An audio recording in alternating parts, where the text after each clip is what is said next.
Have you ever felt like the religious instruction you received from the church didn't actually align with the heart and spirit of Jesus? Well, you may actually be right. Today on Spirit Outspoken, we sit down with Pastor Shawn Broadnax, a prophetic voice exposing how fear has been used to keep people in the church and how capitalism has shaped modern Christianity. Make sure to stick around until the end. We dive into some powerful and thought-provoking topics, including what Jesus really died for, what the Bible actually says about homosexuality, and where it says life truly begins. You don't want to miss it. Be sure to like, subscribe, and share if this message resonates with you. And with that, let's get started.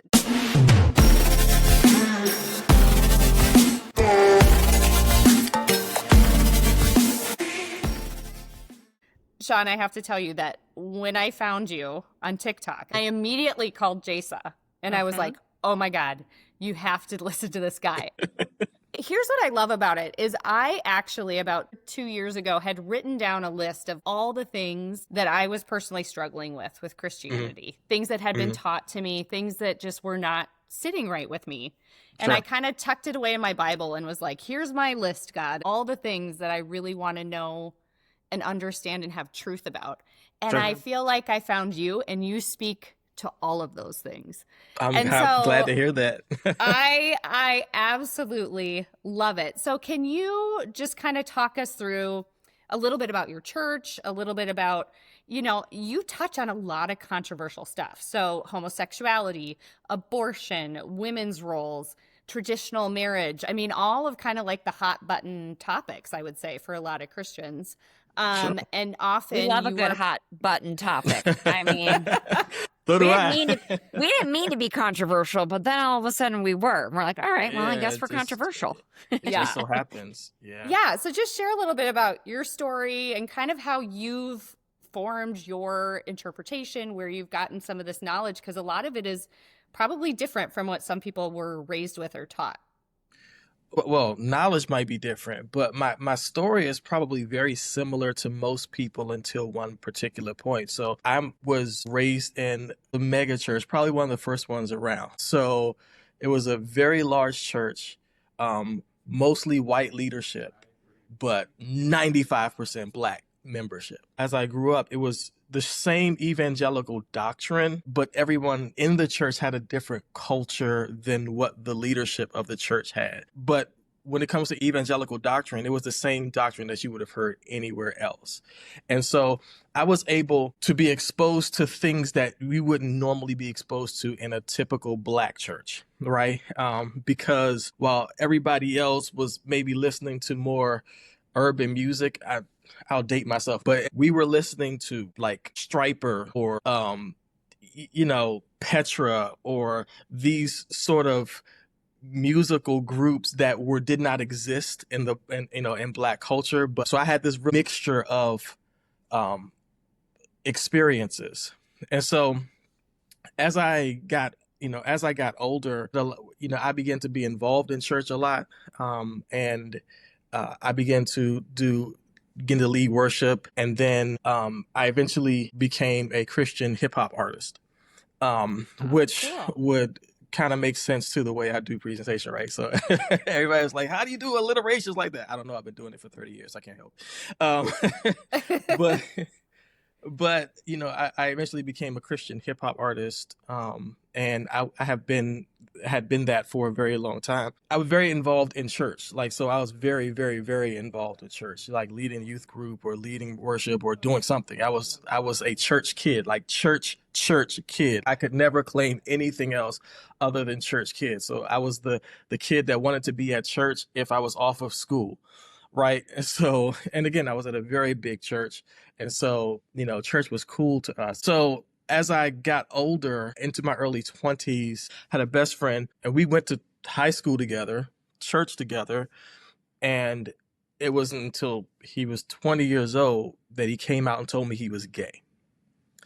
And so first of all, I was angry with him because we were 20 years old. And why you ain't tell me this when you was 15? Like, what's wrong with me? You ain't tell me the truth. So I was very upset that I didn't know this before now. And so I told my mother, and my mother was like, oh yeah, it's about right. And I was like, well, who's going to tell me? And so moms always know. Moms do always know. I know. Moms, your mom. I know, right? And so they came out, and so he was in a moment in his life. He had been in college for a year and a half or so, and apparently everybody at college knows that he's gay, but nobody at church. So he first tells me, and I'm like, okay, great. Are we still best friends or nah? And Awesome. and he's like, yeah. But so when he goes to tell the church, he was a pianist at the church, and he goes to tell the church, they put him out of being a musician. They took him off of the worship team. They said that he needed to go to some, what did you call it, the conversion therapy thing. And, if he didn't change his life, he was going to hell. And I think, I was traumatized because I lived I would say the Cosby Show type childhood. So I was very traumatized by this. And that put me on my journey because when you love someone, what people say about their future affects you. So when they tell you that your best friend is going to hell because he's gay, and you know that that's not possible because he's a better person than me, and how is that possible? So I'm 20 years old, and now I'm questioning everything because, you can believe everything you want until it affects somebody you love. So parents do it with children, you're going to hell until you have a child that's gay. Then all of a sudden you might want to reconsider what you believe in. And so that's when I went down the rabbit hole of, no, this ain't possible. There's something wrong with this doctrine. If God wanted to send him to hell, why even birth him? And so these are my personal questions. But the problem with questioning one thing, is that you begin to question it all, right? Yes, we know that well preaching here. to the We choir. discovered There's that. a rabbit hole. Like what happens when you start pull that questioning string and it you just start because, well, wait a minute. What about hell, right? And so, at the time, it was a popular preacher, Carlton Pearson, started questioning hell. I know his story. He's got a Netflix movie. Tell us about it's it. called Come Sunday. Come Sunday. Okay. Come Sunday. And so he started questioning. Now, he was really big in the evangelical world, the evangelical church. They propped him up, and then he started questioning hell, right? How could God send us to eternal torment when this world is torment? He started these questions, and they did exactly the same thing. They kicked him out of the church. They removed him because he questioned hell, not because he said anything bad. He questioned hell, and he's not saved. He's not Christian. He's not. Well, things like that send me down a rabbit hole. Yeah. If you get kicked out of church, they covering for something. Because who kicks people out of churches? And this is how I began to really go down the deconstruction rabbit hole and really realize that I don't really know Jesus, right? I know this version of Jesus built in doctrine and covered up in emotionalism or covered up in the worship. Because a lot of times we go to church for the worship experience and to touch God and to feel him in that emotional space. Those things exist regardless of doctrine you follow. You can always sing a good song. You can always sing Oceans and feel a little something, right? It doesn't really matter what doctrine you follow. But when you start to get to the core of the doctrine itself, you start to realize that, oh no, a lot of doctrine is built on control or fear or to keep people in line, but not to line them up with Christ. I saw this a lot in my church. I saw them, the leadership beginning to bring in right-wing speakers. And I would think to myself, why is this a thing? Why are we doing this? Why is this your job? Why is this the church's job? I mean, I feel like that may be the TV's job, the media job, spend some dollars. I don't know. But why is it the church's job to try to encourage people to switch sides? But I realized that the church has been partnered, I want to say in bed with, but that's so negative. The church has been partnered with the state for so long to control people. And so that is the way I got to where I am.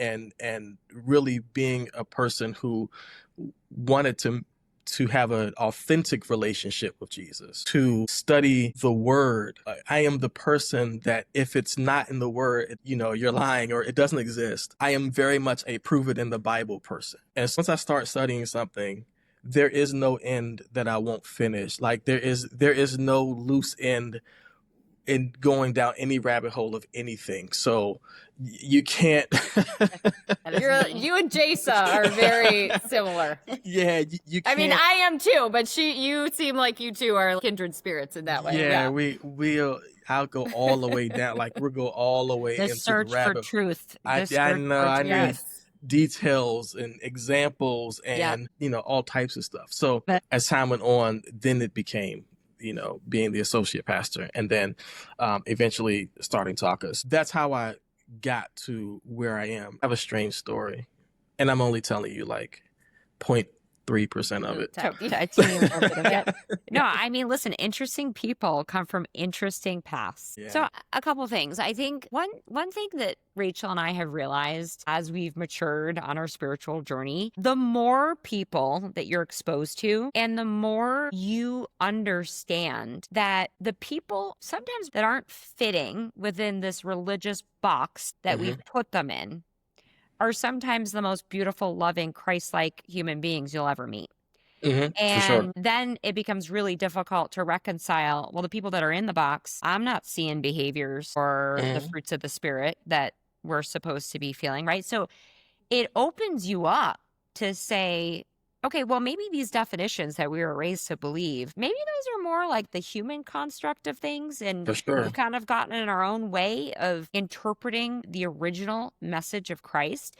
And I think more so now, I mean, once you start questioning one thing, we question everything, okay? So we've been on this like deconstruction dance. We didn't even know we were deconstructing. Maybe Rachel did. She seems to know more terms than I do. But like, I was like, I don't know what I'm doing. I similarly just, when you were sharing about your best friend, it's that personal experience. Like your heart told you like, shoulder shrug, aren't we still best friends? Because you love him, right? And it's funny to me that people who are quote unquote controversial, that are getting booted from the church, from questioning hell, that is coming from a place of really divine knowing who God and Jesus are, because those are the people that are like, this ain't reconciling. Like, I can't have this God that I love and know and feel in my spirit banish me to hell for forever, or somebody to hell for forever, because they don't worship him the right way, or they don't follow all the doctrine the way that you are interpreting it, right?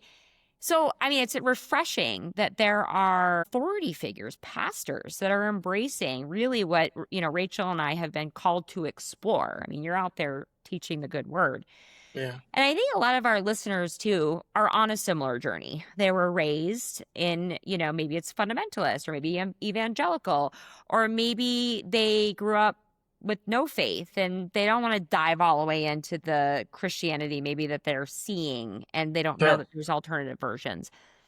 How can you advise people to foster an authentic relationship with Jesus? I think that was something you said that really jumped out to me. Like, what advice would you give them? Or even from your own experience, what does that look like?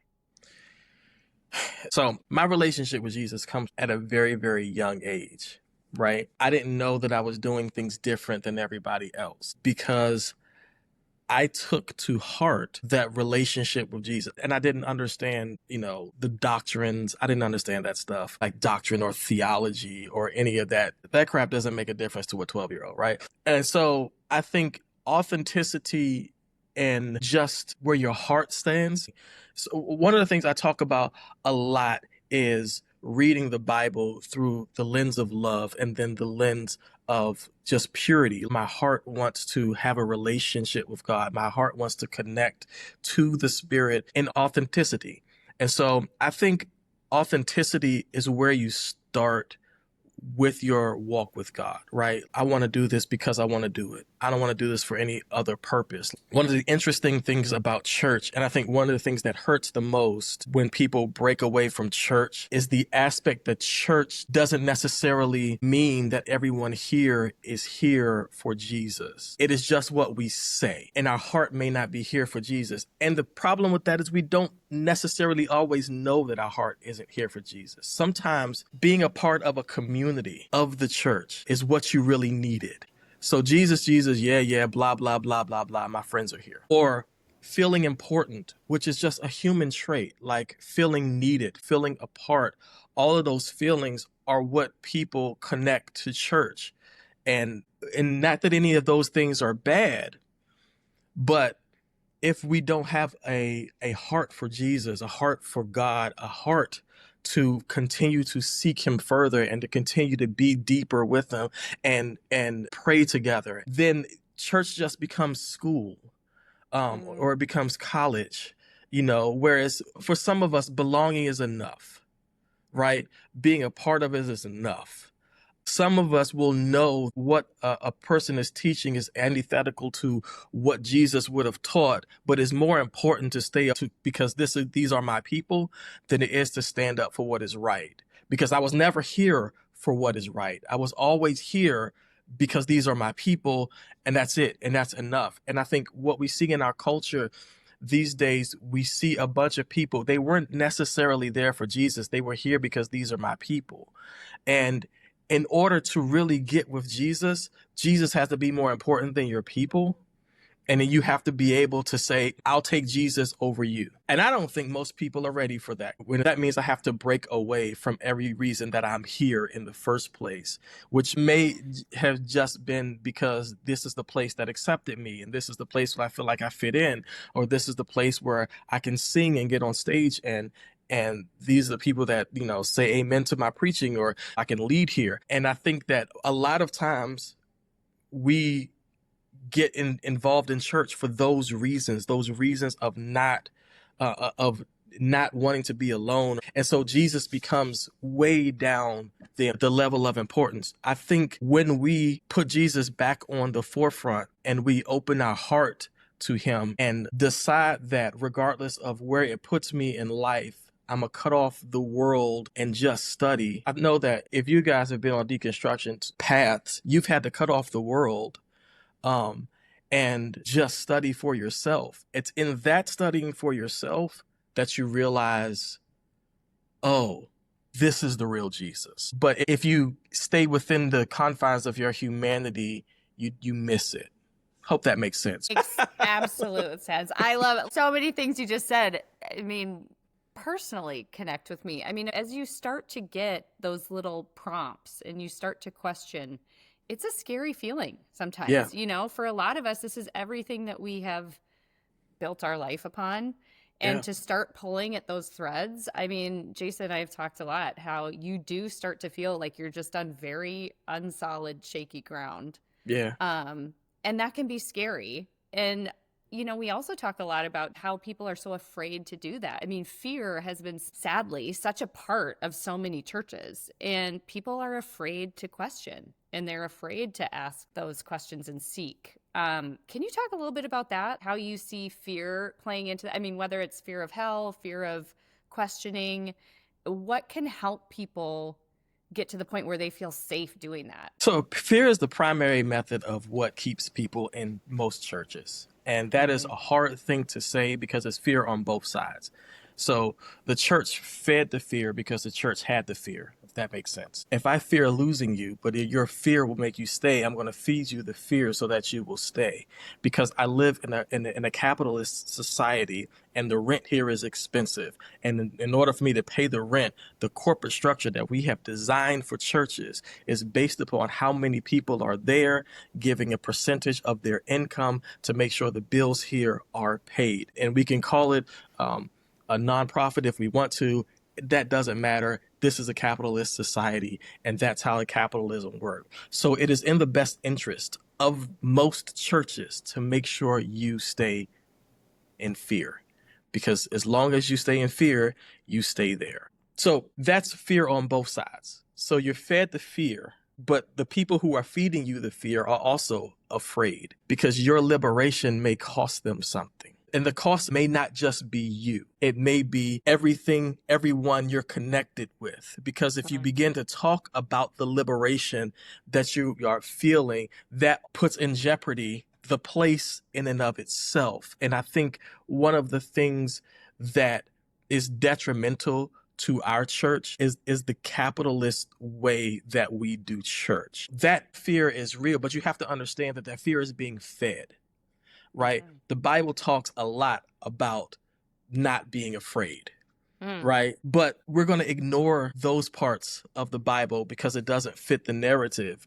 But if you understand that the fear is being fed to you, you will begin to battle that feeling because you'll know that, okay, I'm only scared because it's being fed to me. I was at the mall here. And I wanted to get a Cinnabon, but the Cinnabon was on the 4th floor of the mall, right? And they're making you work for it. What is that? Making you work for it. Have to go up, but you gotta go upstairs first. You got to go all the way upstairs for the Cinnabon. That's what it takes to be this sinful, right? And so now in my entire life, I've never been scared of heights until I get into my mid-40s, and all of a sudden I have a problem with heights. It's super weird. When I look down in this mall, you can see clear to the floor. And the railings for the mall, they're glass. You can just see right through them. Yeah, my palms are sweating just hearing you talk. Me and heights do not jam. And so while I understand my fear of heights here is irrational, it doesn't make a difference because I'm getting woozy, staying away from the edge. Because going close to the edge makes you look down. But for me, in situations like that, I will intentionally go to the edge and tell myself that my fear is irrational. And I just try to keep telling myself, this is irrational. This is irrational. So the same thing happens when you know that fear is being fed to you, right?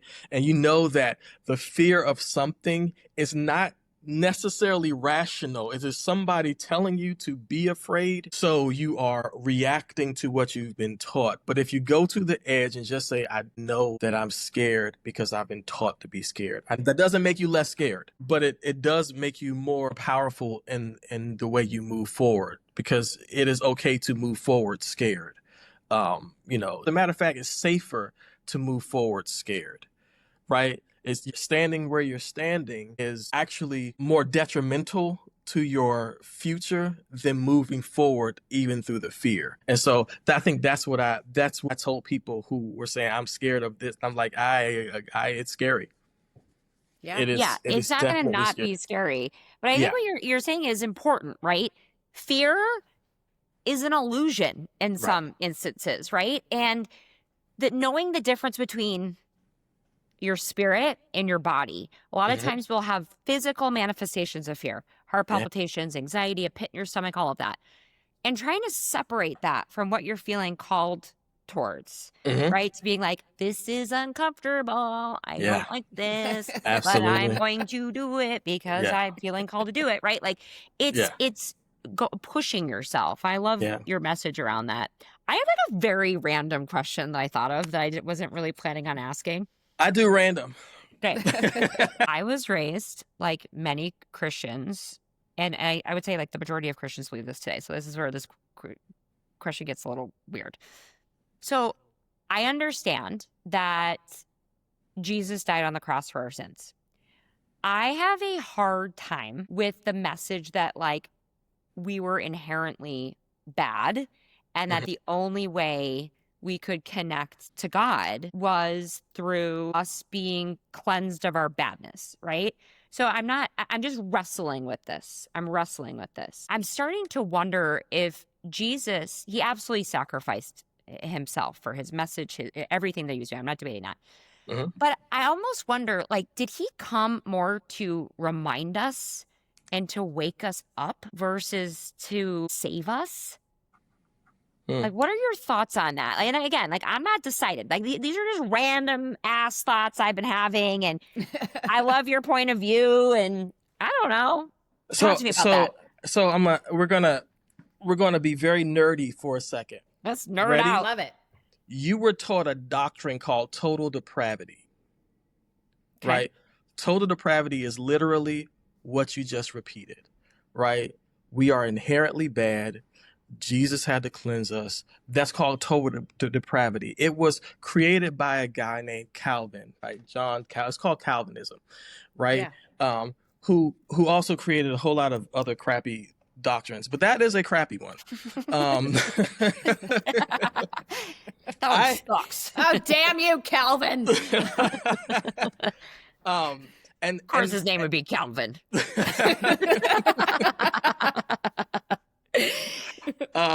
So one of the things that we should understand is that Jesus came to redeem us, not necessarily just cleanse us from sin. It actually brings us back to him, right? And so it's not simply about sin. And again, that doctrine created by Calvinism in the 1600s, where we understood this thing called total depravity. If we take that away, right? Because the Bible doesn't say that's the case. So if we filter it through the Bible and we say, why did Jesus come? He came so that he can partner with man and redeem us back to him, right? Could connect us back to God so that we could be walking vessels of his light on the earth and be examples of who he is on the earth. So it wasn't simply about us. I think some of the things that we learn in our evangelical spaces, and it makes sense to the way they do stuff, but it doesn't make sense to the greater picture of the Bible, especially in Near East religion or Near East Christianity versus what they believed then. It was bigger than just about me and my relationship with God. It was about what God wanted to do through me. In order for him to do that through me, he had to come and be human so he could partner God with humanity so that I could exude God in my everyday life. And so that the people I touch didn't just touch me, they touched God. The only way I could do that is for Jesus to come born of flesh and be holy God, partner those things together so that he can bring that spirit into humanity.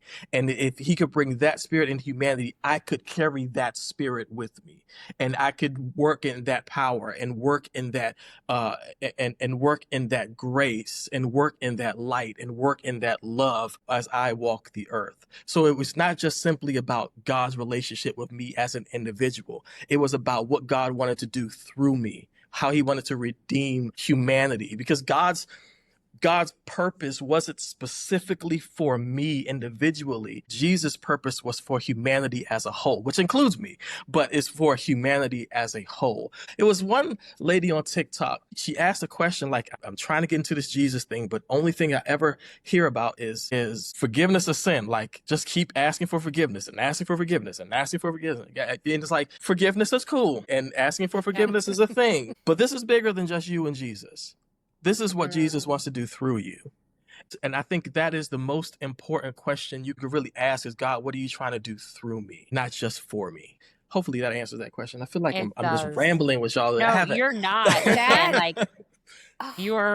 It makes me feel emotional. Me too. Is what that does. I mean, it feels so beautiful. It feels so loving. And I think it just always felt like I was hearing this message of how horrible we are. You know, we're terrible and we're horrible. And it just... It feels so beautiful to have that part of the equation removed. It does. I love what you said about, it's less about our one-on-one relationship with Jesus, because I think that's what people are really wrapped around the axle on, right? Like, how am I going to make sure that I get to heaven? I'm going to do all these things. And I'm going to tell you're wrong because blah, blah, blah, right? And if we shift it, and it's less of a selfish perspective of our walk with Jesus. And it's more about, I love what you said. Oh gosh, it makes me emotional. Like, I want people to not only connect with me, but feel like they're connecting with God, right? And connecting with the Spirit of Jesus. That is true embodiment of Jesus. And I think that's really what we're missing. And you said it in such a beautiful way. And I think this is what I've been seeking, like this type of perspective, because the only thing I could get to was he was reminding us of what our true nature should be, that we had forgotten. But really, it's a redemption to bring us back, like bring us back home, right? In the here Absolutely. and now. Like, we don't have to wait until we're dead and in heaven to experience this type of love and acceptance and joy and peace and empathy. And I don't know, it's not about the rules. It's more about the experience. And Right. that's really what we've gotten disconnected from. Yeah, I think that most people are doing two things on the way that we understand God. We're either saying something like, I'm doing my best to make it in, or we're saying, I don't want to go to hell. So we're either selfish or we're surviving. And those two things are what is pushing us to live right for Jesus. But the problem is, if I'm getting married and my wife is marrying me simply because I have money, I don't want to marry her because she doesn't love me. She loves the benefit of having me. If I'm getting married and I'm getting married simply because someone has a gun to my wife's head, I'm also not wanting to marry her, right? Because these two reasons aren't love. Neither one of these reasons are love. Now, if you take both of those scenarios away, now she has to figure out why she loves me. Now she has to figure out why she wants to marry me, because we're taking the benefit, but we're also taking the punishment. This beautiful question in Job, right, is what Satan tells the Lord. He says, does he worship you for nothing? If I take away everything from him, does he honor you for nothing? And what happened with Job is everything got taken away, and he still honored God because he did honor him for nothing. Right? I love him because I love him. Those things are the reasons we always should come to as Christians. Why are you doing this? Because the trick that happens, it works for church, but it won't work for our relationship with God, is to say, we want you to get saved so you can get to heaven. We want you to save because we don't want you to go to hell. That works for church, right? But once you got saved so that you can get to heaven, then what? So we're avoiding hell. Now what? And so, yeah, I think that we as people have to find the reason why we love Jesus past that structure. When you find that, that is the most beautiful thing you'll ever find. At that point that you're like, oh, I'm here for Jesus because I'm here for Jesus. And then you can follow the things that he says, because I'm no longer here for the structure. I'm no longer here for the rules or the law. I'm here for Jesus because I'm here for Jesus. Yeah, it's interesting because I have found that some of my most profoundly, deeply spiritual moments where I have felt most connected to Christ have been alone. Those still quiet moments where we really Absolutely reconnect and get centered that Absolutely. Are so profound and impactful, for sure. Yeah. Jace, while we have him here, should we go into some controversial topics? Let's do it. I love that. I would just love for you to lay out a little bit about some of the main controversial polarizing topics. Polarizing. Let's do it. Abortion. Let's start with abortion. So I never tell anyone their morality. I never tell anyone what to do morally. That is quite literally a question between you and the relationship with God that you have. It is not my business. I will push back on someone who uses the Bible and says life starts at conception. I will tell you that the Bible does not say that within any of its pages. And as a matter of fact, the writers of the Bible wouldn't have known to ever write anything like that, because it is a modern cultural issue, has nothing to do with anything written in the Bible. And anything you find written in the Bible is you squinting to try to make the thing that you say have authority that it does not have. And so you lie on the Bible to have your own authority, right? And so I'm going to force the world to believe what I believe. So I lie and say the Bible says it, right? Because if I say the Bible says it, that gives it an authority that it doesn't have and it does not deserve. The Bible actually says life begins at first breath. That's the only time the Bible said anything about the beginning of life. And that was when God breathed the breath of life into Adam. And so that is the only time that the Bible talks about life begins at, right? Does that mean that people can interpret Jeremiah to say, I knew you before you were born in your mother's womb? Yes. Is that what Jeremiah is saying? No. The book of Jeremiah is talking about God's foreknowing us, which has nothing to do with biology or life. The Bible is not a science book, right? And so it is not here to tell you biology and things of life. So I believe that you should follow whatever morality belief works for you, but not try to give that morality to someone else and lie on the Bible. And so I don't like to pick sides on that particular issue because it's a sensitive issue, right? And if I, as a pastor, am irresponsible enough to say, God said this, right? There is someone who would listen to me, right? And in my fear of life, there was someone who would listen to me and die because I said, God said this when God never said it. And you're following what God said and you do something that is against what a doctor said and you die. And that's like a fear of mine. I just would never do it. It carries a lot of personal responsibility. You're absolutely right. And, I think, listen, like this is a crazy topic. I'll share sort of some of my personal experience on this. So personally, right, like how I am wired, I don't believe that I would opt to have an elective abortion, right? Right. And I have 3 children, and say I learned that there was fatal abnormalities. I wasn't faced with that, so maybe my decision would be different in the moment, but that would be really hard for me.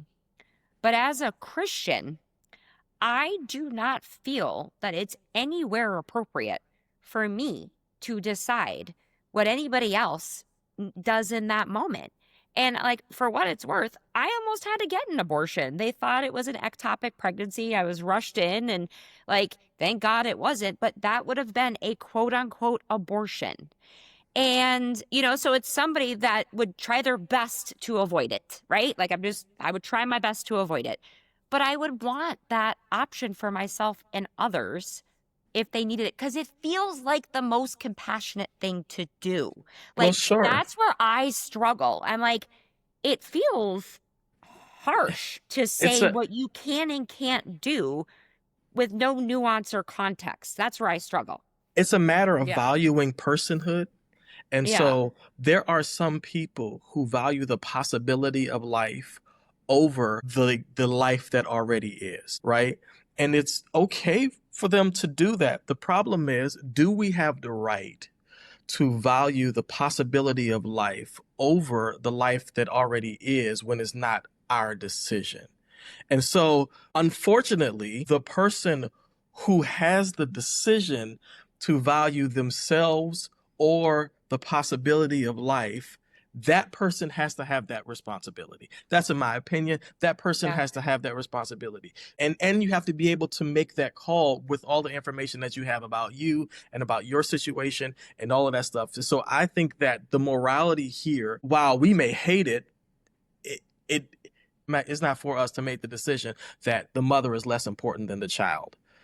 Or the child is less important than the mother, right? Either or. It's not for us to make that decision, even though we might have strong feelings about it. So I think that if it's a family decision, that's one thing. But if it's a public decision, I'm just like, I can't make that decision for somebody in Texas, I have no idea. And never met him, never know. There's so much nuance, and every situation is so different too in those scenarios. To try to make that call for everyone else is That is an unfortunate argument, and it's painted so passionately. And to me, it's an unfortunate argument to have when people who don't know of the scenario. There are so many other things, and we can have the biology conversation, which I don't want to have because, I'm God, not science. But, but just the person one, right? I'm a pastor. My passion is for people. And I don't know of someone's scenario who is living in poverty somewhere, who was sexually assaulted on her walk home and who, is struggling to survive by herself. I don't know that person's scenario. I can hardly walk in that person's shoes to make a call for that person. And maybe it's not a biological conversation, which we like to have, like, when does life start, and life is this and life is that. To me, it's like, what is life if it's torture to somebody? So I'm a pastor, though. People get to my heart. So there's, Yeah. Okay, how about one more? Let's do it. I got all day. You got homosexuality. Okay. Let's go. Okay, I'm not gay.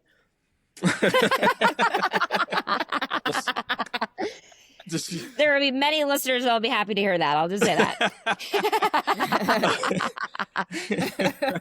My wife asked me before we were married, when we first met, actually, he's like, well, what are your thoughts on the LGBT community? And I was like, why are you asking me this? So she told me that she has a gay son. You're like, I got a gay bestie. Yeah, but one of the things that I talk about a lot is that we have been painted a homophobic doctrine, right? A homophobic theological lens in which to read the Bible, right? If we read the Bible with the preconceived notion already that homosexuality is a sin, our question approaching the text is homosexuality a sin, right? And what we're looking for out of the text is yes or no. That is what we're looking for. If we have a homophobic lens and we've taught homophobia, we're looking for a yes or no. There are things in the Bible that could possibly be read as yes, right? However, you have to read it through that lens in order to read it as yes, right?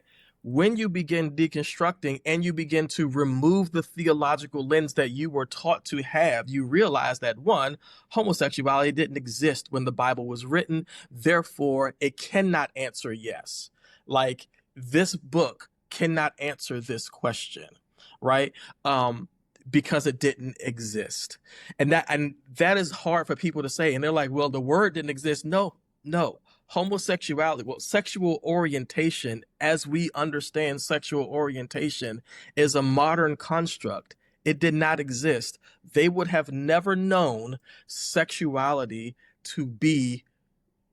Nobody walked around saying I'm gay or I'm bi or I'm straight. Like, that did not exist. This whole thing did not exist. And so they asked me a lot about Leviticus 18 and 22. It's like, man shall not lay with man. And I'm like, yes, but have you ever? I want you to envision yourself, and I'm talking to you. I'm pretending like both of you are men, cis men. Okay, I'm okay. Then let's say you are both locked up in prison. Okay, no, just Jace, because she seems like she's rowdy. All right. You got that one pegged. He pegged you. Honestly, I don't know how I'm not currently in prison. If anybody's going to jail, it's that one. And so you go to prison, right? And in prison, because you were rowdy on the streets, you go into the prison being rowdy too, right? Thinking that you're going to, you're going to talk fast to somebody, talk crap to people, do all of that stuff. So in the middle of trying to sleep on your metal bed in prison, the big bad dude in prison who has a partnership with the guards, they unlock your door. He grabs you by the feet, pulls you out of your cell, beats the brakes off of you, right? Flips you over and sexually assaults you, right? That is barbaric, right? But that does not neither make him gay, nor does it make you gay, right? That is a domination. That is to show you who is in command, to show you who is boss, to put you at a level below his, right? It is a barbaric action, right? When the Bible talks about man laying with man, that is what they're talking about, right? Because when, let's say Sodom and Gomorrah, in this story, everybody from the city comes, right, to send those men, which are the angels that came to Lot's house, send those men out so that we may have our way with them, right? That was not them coming down to say we want to have consensual sexual relationships with them. That was the guy in prison just pulled you out, and they're saying, so that we can assault them for not behaving in the way that we wanted them to behave, right? And that happens again in is another part of the Bible. I can't remember the verse right now. I'm terrible at that. But that same story happens again. And in Judges 6, the same story happens again. And that the same thing happens. So we know that this is what they mean when they say man laying with man. It was talking about this barbaric action. Consensual relationships, whether homosexual or heterosexual, did not exist.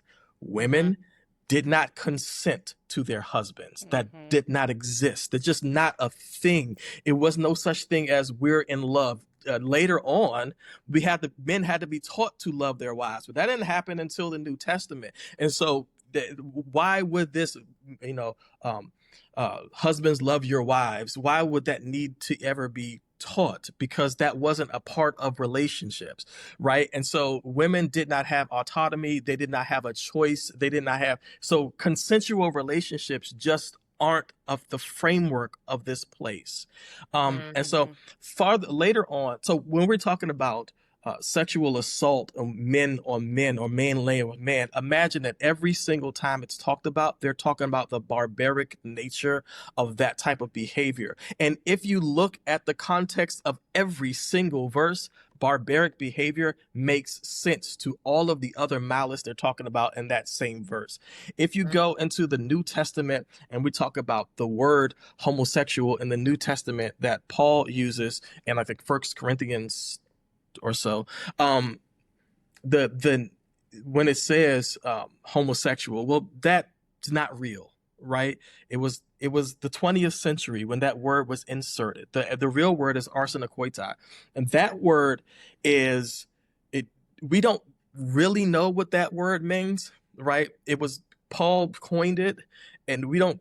The argument over this word has been 2,000 years long. So anybody who says that they absolutely know the truth, they're just lying, because nobody really knows what the word actually means. We're still like trying to figure it out, but it has something to do with sexual immorality, and sexual immorality does not mean homosexual love or homosexual consensual relationships. That does not immediately equate to sexual immorality, right? So those things, it doesn't make any sense in the context in which it was written, because this would not have been a problem, right? So this is not something that existed.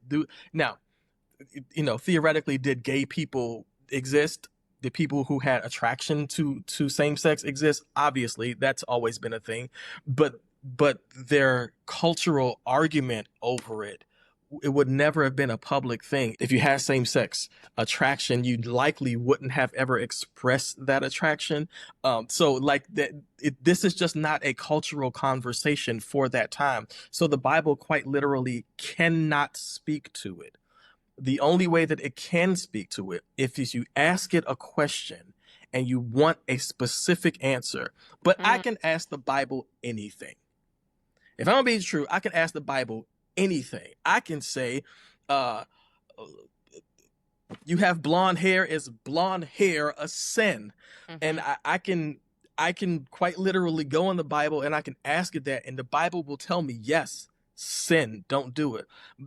I can, shrimp and mix fabrics, and being Hebrew is an abomination to the Egyptians. In Exodus, it says that having a conversation with a Hebrew is an abomination, but it was specifically talking to the Egyptians. And so you can really ask the Bible whatever you want, because we are biblically illiterate intentionally, right? So we read one verse of the Bible with no context, with having no understanding of what that verse even means. And it's 66 books. It is quite literally a bookshelf with different writers, most of them anonymous. Most of them we're lying about because this writer wasn't actually the writer, and blah, blah, blah, blah, blah. And so it's a bookshelf of books, as if we're not reading the Apocrypha, right? So if we just reading the blanket 66, and we can pull one alpha here and say, oh, it says right here in this line.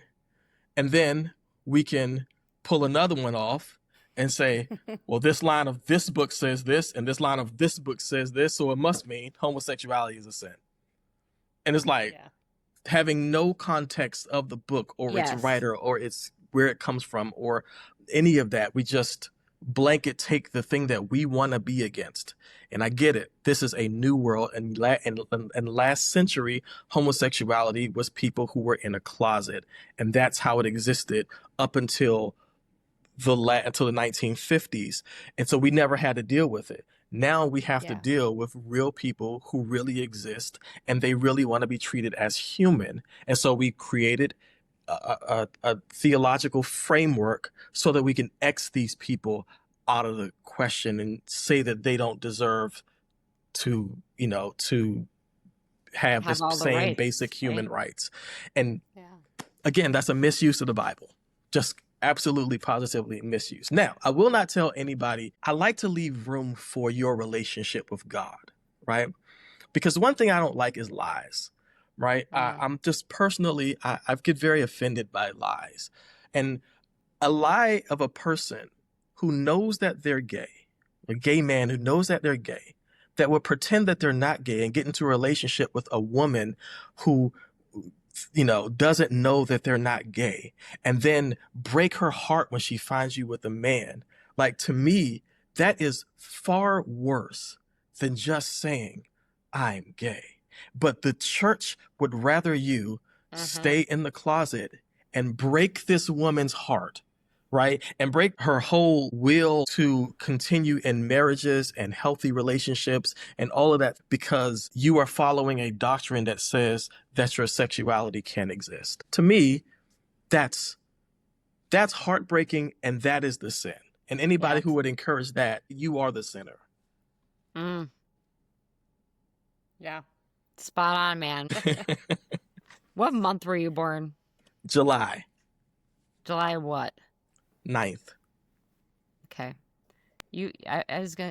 There's strong Cancer vibes. I was like, where is the Gemini? You have Gemini somewhere in your chart because you use a lot of alliteration. Oh, yeah. And no, in a good way. I was a rhetoric major. Alliteration was one of those rhetorical devices that are used for impact, and you're a good linguist. Christian hip hop, man, a decade. I know. You said that. No, I was like, that makes so much sense now because I've described your reels. I'm like, it is like drinking from a fire hose. Like, it's just like, boo, boo, boo, boo. And I love it. I'm like, yes. Christian hip hop, man. Blessing we found you. I hope we can talk to you again. I feel like we're just getting started.